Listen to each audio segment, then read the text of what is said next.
शौर्य पाटिल अब इस दुनिया में नहीं रहा। उसने राजनगर मेट्रो स्टेशन से कूदकर अपनी जान दे दी। जान भी सिर्फ इसलिए दी, उसका आरोप है कि स्कूल के जो टीचर हैं उससे प्रताड़ित करते थे। शौर्य के मामा जी हमारे साथ मौजूद हैं। ये बताइए कि शौर्य किस तरीके से डिप्रेशन में था, आप क्या बताता? पहली बात तो वो जो डिप्रेशन में था, ऐसे कोई सिग्नल्स हमें तो दिखने में नहीं मिले थे।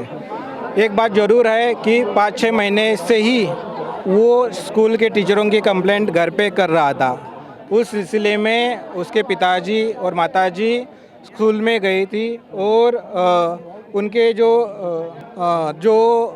बातें हैं, जो कंप्लेंट्स है, उनको भी वो प्रिंसिपल के साथ उन्होंने ये बातें रखी थी कि इस तरह से दिक्कतें या टॉर्चरिंग जो टीचर से है।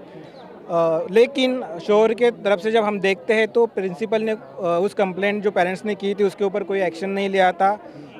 बल्कि हो ये सकता है कि प्रिंसिपल के पास कंप्लेंट करने के वजह से उन टीचरों ने दोबारा शौर्य को ज़्यादा टॉर्चर करना शुरू कर दिया, क्योंकि जो उसके क्लासमेट्स हैं जो मेरे साथ यहाँ पे खड़े हैं, स्कूल टीचर, स्कूल एडमिनिस्ट्रेशन उनको धमका रहा है और उनका फ्यूचर भी स्टेक में है, लेकिन फिर भी वो अपनी आवाज़ रखना चाहते हैं। यहाँ पे उन्होंने मुंह यहाँ पे ढका हुआ है, लेकिन वो अपनी बात यहाँ पे रखने वाले हैं। तो इस तरह से जो दहशत है स्कूल की, अभी भी इतना बड़ा इशू होने के बावजूद भी, तो यही बात वहाँ पे शौर्य के साथ हो गई।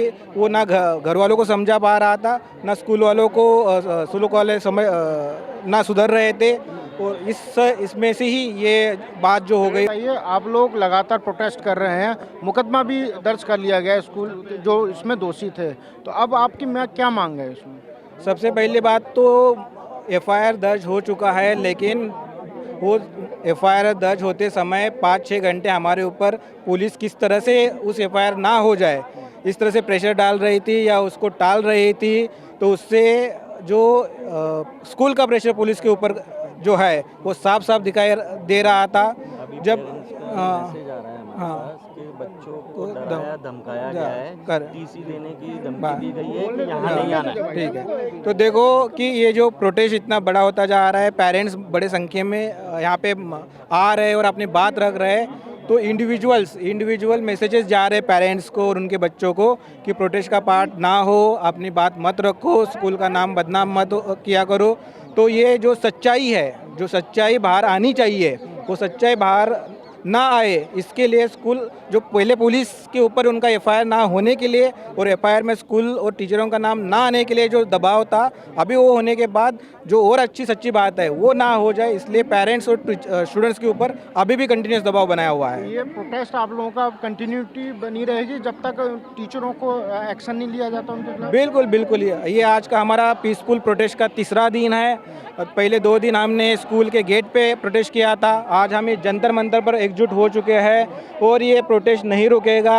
हमारी डिमांड सस्पेंशन से हम बिल्कुल सेटिस्फाइड नहीं है, तो इसलिए हम जो स्ट्रिक्ट लीगल एक्शन है, अरेस्ट ऑफ द कल्प्रिट्स है, ये हमारी डिमांड लेके हम यहाँ पे खड़े हैं और ये प्रोटेस्ट चलता रहेगा।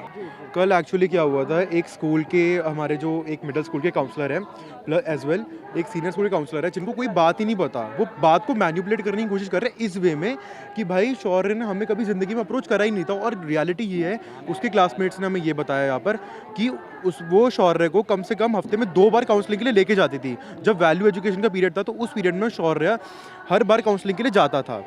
ठीक है, तो बातों को इस तरह मैनिपुलेट करा जा रहा है कि भाई कल जब बातों को मैनिपुलेट करा गया ना, तब मेरे को ऐसा लगा कि मेरे को अपना डिसीजन ना वापस लेना चाहिए जो प्रोटेस्ट हो रहा है यहाँ पर, बट मैं फिर भी नहीं करूँगा ऐसा। और फिर थोड़े टाइम पहले की बात भी ये है यहाँ पर कि ब्रदर एग्नेलो और प्राजिता पाल जो हमारी हेडमिस्ट्रेस है, वो तक आई थी, हमारे हर क्लास में आई थी। और जब शौर्य की डेथ हो चुकी थी, उसकी मतलब न्यूज़ पहले ही आ चुकी थी, उन्होंने तब भी इस बात को रूमर बताया कि शौर्य ये सब रूमर है। और हालांकि ये बात है कि न्यूज़ पहले आ चुकी है, इन लोगों ने ऐसा इसलिए बोला यहाँ पर क्योंकि ये सारे न्यूज़ चैनल्स को पैसा दे के सारी न्यूज़ इन्होंने अपने सब कुछ हटा लिया यहाँ पर। एज वेल एज एक इन्फ्लुएंसर है, उन लोगों ने अब एक वीडियो डाली, ठीक है, रिगार्डिंग शौर्य, तो उसको भी थ्रेट दी यहाँ पर और उसको फोर्स करा यहाँ पर कि वो अपनी वीडियो हटा ले यहाँ पर। तो ये सब शौर्य, ये सब हुआ था। ये स्कूल की तरफ से लगातार इस तरीके के कदम उठाए जा रहे हैं, आप लोग डरे हुए हैं, अगर आपके चेहरे सामने आ जाएंगे तो स्कूल मैनेजमेंट आपकी तरफ, आपके अगेंस्ट भी लेगा? हम बिल्कुल नहीं डर रहे। डर हमें इस बात से क्योंकि भाई ये हमें वो कर रहे हैं यहाँ पर कि भाई क्रिटिसाइज़ कर रहे हैं कि हम तुम्हारे वो काट लेंगे, मार्क्स काट लेंगे, तुम्हारे को स्कूल से टीसी दे देंगे। देखो अभी तो ये 2 महीना करेंगे नहीं, क्योंकि जो इन पे प्रेशर है ना वो उस पर करेंगे ही नहीं ये लोग। बट ये हमें 11th में या तो ऐसा हो सकता है हमें एडमिशन ना दे। शौर्य पाटिल के जो परिवारजन हैं और जो आसपास के दोस्त हैं, उनका कहना है कि जिन लोगों ने, जिन टीचरों ने उसको उकसाया है, उनके खिलाफ कानूनी तौर पर कार्रवाई होनी चाहिए। कैमरा पर्सन नदीम के साथ अंशुमन यादव, TV9 भारत बस, दिल्ली।